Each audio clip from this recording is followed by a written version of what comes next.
Shutter speed क्या होता है?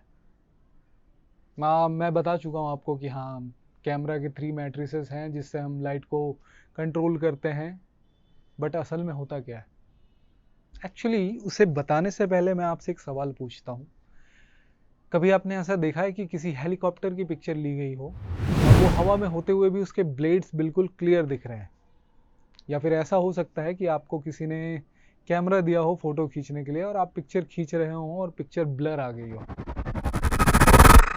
एक्चुअली ये शटर स्पीड की वजह से ही होता है। अब आप पूछेंगे कि कैसे? सबसे पहले ये जानिए कि शटर स्पीड क्या है। शटर का मतलब क्या है? हाँ, जैसे दुकानों में शटर होता है, गेट होता है, ठीक उसी तरह से आपके कैमरे में भी शटर होता है, जो कि एक पर्टिकुलर टाइम के लिए खुलता है, जो आप सेट करते हैं कैमरा में। और उसी टाइम में जो जितनी लाइट आपके कैमरा के सेंसर पे आ सकती है उतनी आती है और वो पिक्चर खींचती है। तो जो एग्जांपल मैंने आपको दिया हेलीकॉप्टर और वो पिक्चर ब्लर होने वाली, मैं आपको एक सिंपल से एग्जांपल के तरीके से समझाता हूँ।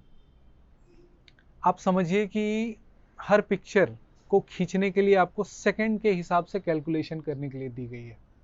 लेट सपोज आपके सामने से कोई इंसान गुजर रहा है, तो आप ये कैलकुलेट करेंगे कि वो 1 सेकंड में कितनी दूर जा रहा है। तो समझिए कि हर पिक्चर को आप सेकंड के हिसाब से कैलकुलेट कर रहे हैं। जैसे एक इंसान आपके सामने से गुजर रहा है तो कितने सेकंड में कितनी दूरी तय कर रहा है, या अगर पानी का ड्रॉप गिर रहा है तो सेकंड के कौन से वे हिस्से तक में वो गिर रहा है। अगर आप ये कैलकुलेट दिमाग में कर सकते हैं तब आप प्रिसाइजली जान सकते हैं कि कितने शटर पे आपको पिक्चर खींचनी है। वैसे आमतौर पे ये बताया जाता है कि जो आपका फोकल लेंथ है, फोकल लेंथ के लेंथ से आप पिक्चर खींच रहे हैं। जैसे मैं 100 mm पे पिक्चर खींच रहा हूँ, खास करके जैसे जो आम DSLRs होते हैं उस पर 18-55 लेंस मिलता है। तो अगर आप लेंस 55 mm पे खींच रहे हैं तो आपका जो शटर स्पीड है उसके डबल होना चाहिए। मतलब जिस भी फोकल लेंथ पे आप खींच रहे हैं उसके बेसिकली डबल होना चाहिए, अगर आप बहुत ज़्यादा डिटेल में शटर स्पीड में नहीं घुसना चाहते हैं। उसके बाद क्या होता है कि डिपेंड करता है कि आप किस तरह की फोटोग्राफी कर रहे हैं और किस तरह के कंडीशन में फोटोग्राफी कर रहे हैं। और मैं एग्जांपल के तौर पे आपको अगर बताऊं कि आप पानी की एक ड्रॉप को गिरते हुए फोटो खींचना चाहते हैं, तब आप अपने शटर स्पीड को 1000 से ऊपर रखें, क्योंकि जब आप 1000वें सेकंड के 1000वें हिस्से को जब शूट करेंगे तो हो सकता है जब सेकंड के 1000वें हिस्से में क्या है, पानी वो हवा में होगी तभी आप कैप्चर कर लेंगे। तो ठीक उसी तरह से कोई कार बहुत तेजी से जा रही है तो आपको पता होगी कि उसकी स्पीड बहुत तेज है और आपको शटर हाई रखनी है। देखिए, शटर हाई रखने के अपने बेनिफिट्स और ड्रॉबैक्स भी हैं। जैसे जितना ज़्यादा आप शटर हाई करते हैं उतना ही पिक्चर आपकी डार्क होना शुरू हो जाती है। ठीक है, तो लेट सपोज कि अगर आप, जैसा मैंने एग्जांपल के तौर पे बताया कि वाटर ड्रॉप गिर रही है, तो जैसे ही आप शटर 1000 के पास जाएंगे आपकी पिक्चर डार्क होना शुरू हो जाएगी। तो वैसे मामलों में सबसे पहले आप क्या करेंगे, कोशिश कीजिए सबसे ज़्यादा अपर्चर को वाइड ओपन रखें, क्योंकि अभी मैंने आपको ISO नहीं बताया है। Aperture is the first priority that you should go for. आप वो अपर्चर को जितना ज़्यादा वाइड ओपन रखेंगे लाइट उतनी ज़्यादा अंदर आएगी, जो कि इवन आपके शटर से कम होने के बाद भी जो आपके शटर की वजह से डार्क हुई है इमेज उसको कंपनसेट कर लेगी अपर्चर। ठीक है, हाँ, तो ये चीज़ हो गई पानी का एग्जाम्पल देते हुए। अगर मान लिया जाए आप किसी उड़ती हुई चिड़िया को खींचना चाहते हैं तो ऑब्वियसली वो बहुत फास्ट जा रही है, राइट? तो उस टाइम भी आपको पिक्चर खींचते टाइम आपकी शटर हाई होनी चाहिए, तभी जाके वो चिड़िया जो है हवा में फ्रीज होती हुई दिखाई देगी। पहला ड्रॉबैक मैंने आपको बता दिया कि शटर। अब चलिए इस चीज़ को और इंटरेस्टिंग बनाते हैं। अब आप मेरे से पूछो कि राहुल, ऐसा हो सकता है कि कोई कार मूव कर रही है और मैं चाहता हूँ कि पिक्चर खींचते वक्त वो सिर्फ कार फोकस में हो, बाकी की चीज़ें फोकस में मैं नहीं लेना चाहता, क्योंकि मैं शटर बढ़ाऊंगा तो जितनी चीज़ों की मैं पिक्चर खींच रहा हूँ सारी फ्रीज हो जाएंगी, राइट? तो मैं बाकी चीज़ों को ब्लर कैसे करूं, सिर्फ उस कार को या उस इंसान को या उस साइकिलिस्ट को कैसे फोकस में रखूं, बाकी के सारी चीज़ों को अवॉइड करने के लिए। तो उस चीज़ को कंपनसेट करने के लिए आप कुछ ऐसा करेंगे कि लेट सपोज आपने कैमरा हाथ में रखा हुआ है और जिस स्पीड से वो ऑब्जेक्ट या सब्जेक्ट जिसकी आप पिक्चर खींचने की कोशिश कर रहे हैं वो जिस स्पीड से जा रहा है, आप उतनी ही स्पीड के साथ अपने कैमरा को मूव करें और शटर को जो है डाउन करें। इससे क्या होगा कि आपका कैरेक्टर फोकस में रहेगा लेकिन आसपास की चीज़ें जो हैं वो ब्लर हो जाएंगी।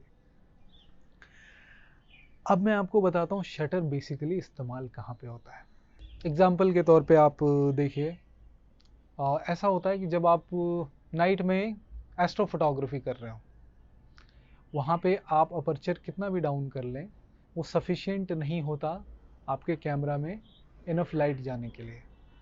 तो ऐसे मामलों में हम शटर 30, 10, 5 इस तरह के सिचुएशंस को, मतलब उतने टाइम ड्यूरेशन के लिए लाइट को एंटर करने का मौका देते हैं सेंसर पे।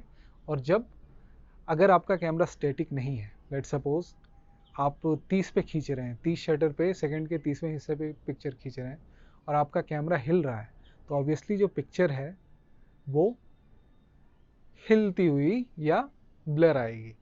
अनटिल अनलेस आप इंटेंशनली कोई लाइट ट्रेल या इस तरह की चीज़ नहीं बनाना चाहते, और उन मामलों में भी आपको कैमरा स्टैटिक रखना पड़ेगा, मतलब एक जगह बिल्कुल ठहरा के रखना पड़ेगा, कैमरा हिलना नहीं चाहिए, तभी वो सिर्फ लाइट को कैप्चर कर पाएगा और बाकी चीज़ें एक जगह पे रहेंगी।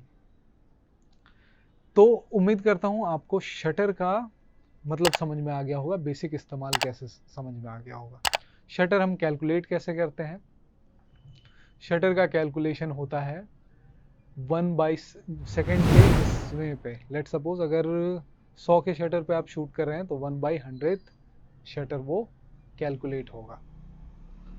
तो अब हम फिर से समराइज करते हैं शटर पे क्या क्या चीज़ें होती हैं। जितनी ज़्यादा, सबसे पहले तो आपने ये सीखा कि आपकी कंडीशन क्या है खींचने की, उस सिनेरियो के हिसाब से आप शटर को मैनिपुलेट करेंगे। अगर आपको कोई फास्ट जाती हुई चीज़ खींचनी है, शटर को हाई करें, स्पीड कैलकुलेट करें, 1000 से ऊपर, जैसा भी आपको सही लगता है, वो डिपेंड करता है आपके सब्जेक्ट के ऊपर।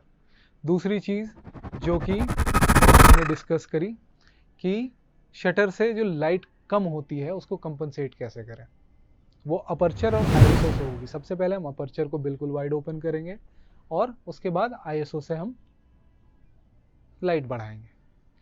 तीसरी चीज़, पिक्चर कैसे ब्लरी ना करें।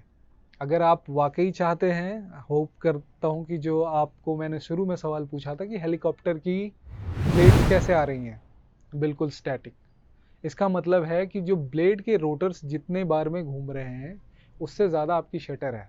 लेट सपोज 1 सेकेंड में ब्लेड का रोटर जो है, मतलब हेलीकॉप्टर का रोटर जो है 100 बार घूम रहा है और आपने शटर जो है 100 से ज़्यादा कर रखा है, या फिर पंखे के ब्लेड जो हैं 1 सेकेंड में 500 बार घूम रहे हैं और आपने शटर 1000 कर रखा है, तो ऑब्वियसली जो पंखे के ब्लेड्स हैं वो बिल्कुल आपको स्थिर दिखेंगे, मतलब स्टैटिक दिखेंगे। तीसरी चीज़ ये थी कि आपको समझ में नहीं आ रहा शटर से कैसे करना है, बट आप चाहते हैं कि जितनी भी शटर हो आपकी पिक्चर बिल्कुल क्लियर आनी चाहिए। तो जितने मिलीमीटर पे आप शूट कर रहे हैं, जितने फोकल लेंथ पे आप शूट कर रहे हैं, सिंपली उसका डबल कर देंगे शटर को। लेट सपोज आप 100 mm पे शूट कर रहे हैं तो 200 mm आप शटर को करेंगे, 50 mm पे शूट कर रहे हैं तो 100 mm करेंगे, मतलब मिनिमम आप डबल करेंगे। उससे ज़्यादा आप शटर जितना चाहें अपनी रिक्वायरमेंट के हिसाब से कर सकते हैं, बट उससे कम नहीं करें, उससे क्या होगा कि पिक्चर में क्वालिटी आपकी डाउन हो जाएगी। तो ये था शटर। अब आप सीखेंगे आईएसओ के बारे में कि आईएसओ क्या होता है।